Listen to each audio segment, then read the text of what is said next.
Stimulus generalization and discrimination. एक classic conditioning के experiment में लिटिल एल्बर्ट को खौफ सिखाया गया था। वो जो चौंकना और डर पर से रोना, फियर जो रिस्पॉन्स है, वो उसने सीख ली थी। कंडीशन हो गया था जब कोई स्टफ्ड रैबिट उसके सामने लाया जाता था, क्योंकि रैबिट के साथ एक लाउड साउंड पहले आती थी, तो अब वो से रैबिट से भी डरने लग गया था।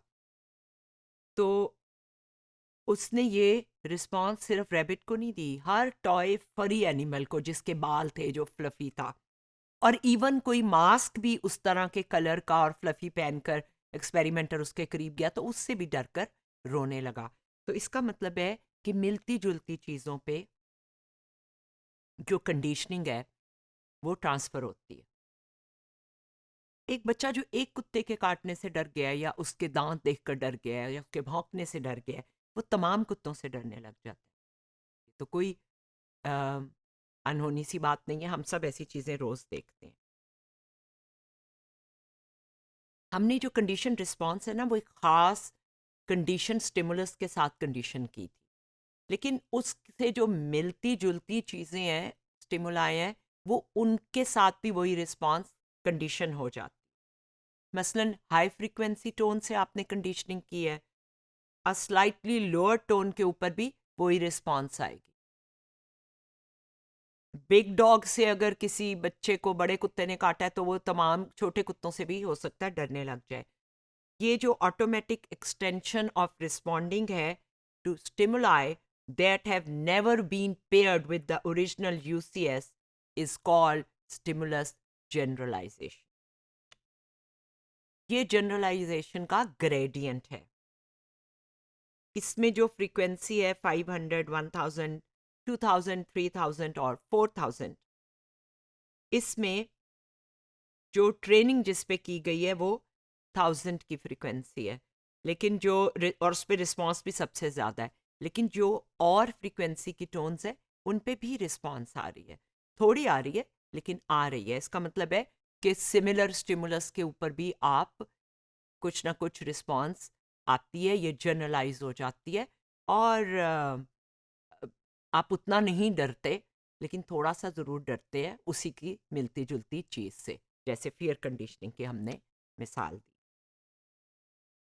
ये जो ग्रेडियंट है ये इस तरह था कि रैबिट्स को ट्रेन किया गया कि उनका एक कंडीशन रिस्पॉन्स थी, वो आउटर आईलिड को बंद करते थे जब उनको एक टोन सुनाई देती थी।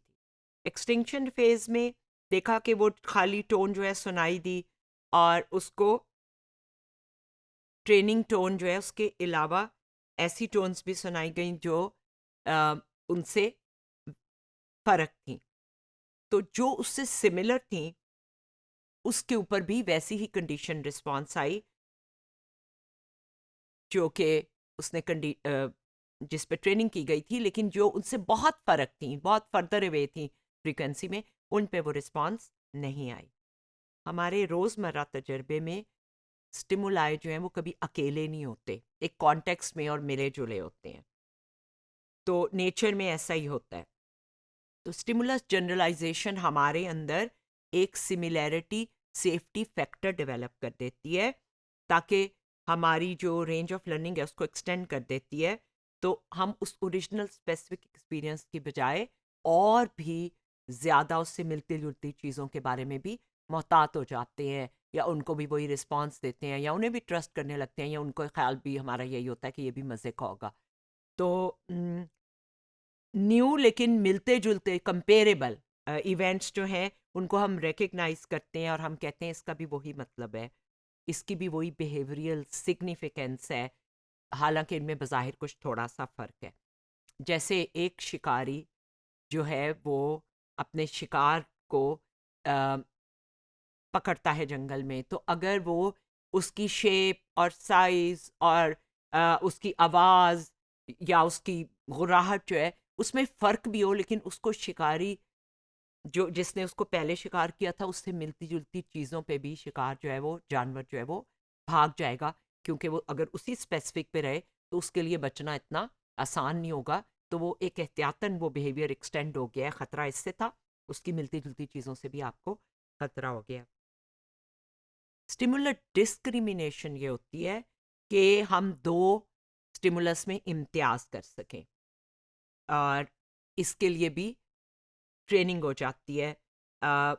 जब हम ट्रेनिंग करते हैं तो ये डिस्क्रिमिनेशन इम्तियाज जो है वो बेहतर हो जाता है। उसमें करते ये हैं कि हम एक टोन के साथ हमेशा खाना देते हैं और दूसरे के साथ कभी नहीं देते। तो शुरू में तो वो मिलती जुलती पे रिस्पॉन्ड करेगा, लेकिन आहिस्ता आहिस्ता वो सीख जाता है कि ये एक ख़ास ही चीज़ है, मुझे उसी पे रिस्पॉन्ड करता है। आम जिंदगी में बेहतर परफॉर्म करने के लिए अपनी इन्वायरमेंट में जनरलाइजेशन और डिस्क्रिमिनेशन दोनों चाहिए। हम बहुत सिलेक्टिव भी ना हो कि ख़ास ही चीज़ को रिस्पॉन्ड करें, तो बहुत सी चीज़ें ज़ाया हो जाएंगी, बहुत से ख़तरे बढ़ जाएंगे। अ, और लेकिन हम बहुत ओवर रिस्पॉन्सिव भी नहीं हो सकते कि हम हर ही चीज़ से डरते रहें, इससे हम अपनी परेशानी को बढ़ा लेंगे। तो क्लासिकल कंडीशनिंग जो है वो एक मैकेनिज़्म प्रोवाइड करती है जो आपको, इंसानों को, जानवरों को अलाउ करता है कि वो एफिशिएंटली अपनी इन्वायरमेंट के स्ट्रक्चर को रिस्पॉन्ड कर सकें।